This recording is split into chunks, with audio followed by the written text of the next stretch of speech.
এক সময় এক ভিখারি রাস্তায় ভিক্ষা করছিল। সেই সময় এক রাজা দেখতে পায়। সেই রাজাকে বলে, বাবু আমাকে কিছু টাকা দিয়ে যান। সেই রাজা বলে, দিই তুমি এত টাকা নিয়ে কী করবে? শোন, বলতে আমি এই টাকা দিয়ে বড় একটা দোকান দিব, সেই দোকান দিয়ে আমি সংসার চালাবো। কী কারণে? আমার পরিবারে সবাই অসুস্থ, কারণ আমি বেশি দিন আর বাঁচবো না, তাই জন্য আমার ব্লাড ক্যান্সারের রোগী আমি।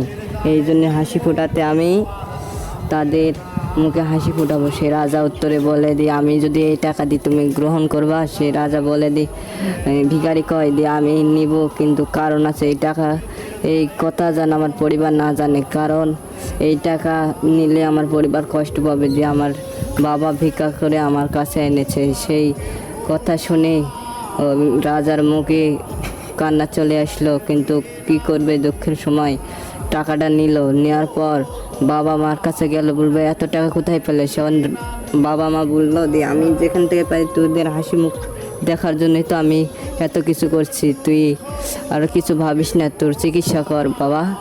ছেলে যখন বললো, বাবা আমার চিকিৎসা করা লাগবে না, আমি এতদিন যা করেছি আর নেশা করব না। সেই কথা শুনে বাবার মুখে হাসি ফুটে সেই টাকাটা ছেলের বুকে দিয়ে দিল। সে সকলেই এখন হাসি মুখে থাকে।